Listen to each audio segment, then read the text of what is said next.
There's ROCKSTEADY at King of the Pit TV.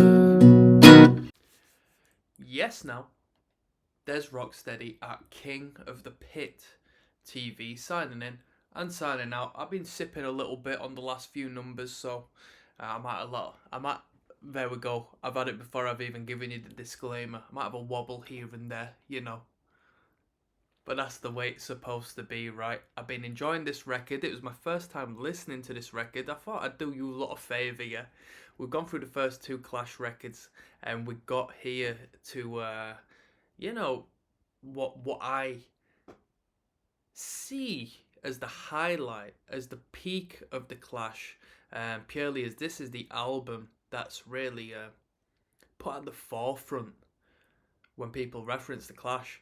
London Calling is the name of the record, and wow, what a fantastic amount of material we've got on this record. 19 tracks, and there's no fluff, there's no interludes, there's no intros, there's no outros.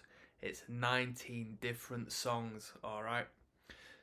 So, the Clash, 19 songs, alright, isn't it overkill? Well, let me tell you, each one of them 19 songs has a completely different sound, different instrumentation, different concept.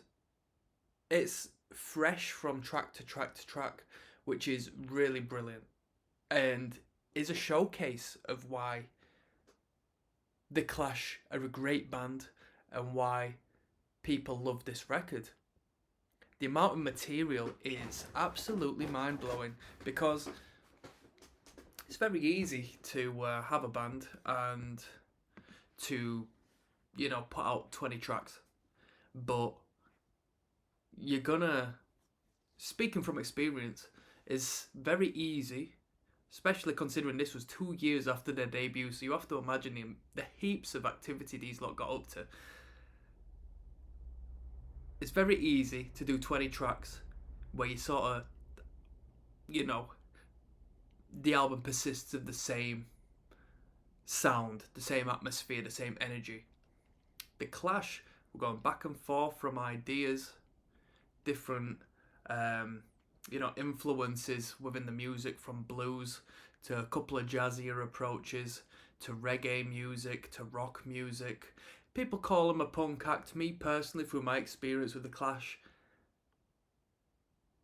I've got to accept how history portrays them. I don't see punk. I do not see punk. I see a fantastic rock band in this band. And yeah, production value, it seems like they sort of backed off of the sparkles that they had on the second album. Some called it overproduced. I really loved the sparkly, glittery value of the second record. I thought it was absolutely brilliant. This, a little more organic, yet still very well produced. Full clarity of all instrumentations. Everyone got their space, everyone got their time to shine. Instrumentally, the vocal lines were good. Good melodies. As many good melodies as the second record? No way. I felt like the second record was more concentrated and the melodies were better, personally.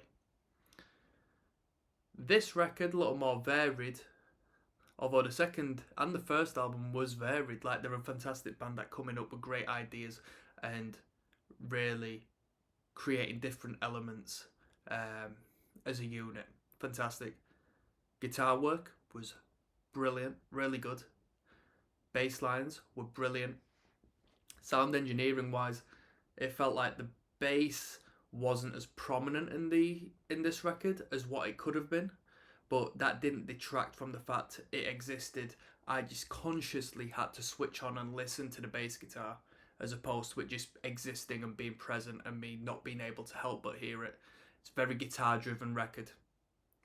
The brass section was fantastic. Whomever they brought into the studio to do the brass sections did a brilliant job. Whoever came up with the melodies for the brass did a fantastic job. There is no way they couldn't have, there's no way they wouldn't have done numerous reggae tracks with such a brilliant brass section in the studio. The keys were good. I'd remove one song. That was the track "The Four Horsemen." I said that during the listen through. Not that I didn't like it so much, but I just feel if there's something to remove to sort of concentrate the energy of the record a little more, rid of that. It was unnecessary. Didn't think it was a great track. As we got to the end of the record, it felt to me, with my subjective taste, that the record got worse. The better material was definitely at the start of the record. It sort of lost its steam as we got to the end. The ideas kept on flowing. It was still fresh from track to track, but the songs weren't as good, in all honesty. That's what I think. If I'm going to rate this record, I can't remember what I rated the last records, but this is a classic record, and I've got to take into consideration how varied it is. And what I do need to take into consideration is the last two records didn't hit me at first, but when I spun them a couple of times, or,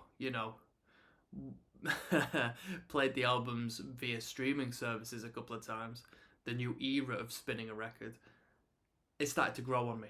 So I have a few listens to this, but let me tell you, listening to 19 songs straight is probably a lot harder than playing 11 songs, which is what we had on the last record. Screw it, I'm going to give this record a 6 out of 10. I didn't like it as much as the last record. Give them enough rope. Some say it's underrated. It's not the cited Clash record. I preferred it. I preferred the vocal melodies, and I preferred the polished, sparkly bubblegum production. This had a lot of material on. Not many of the tracks really connected to me. And with that being said, I'm signing out, people. Peace.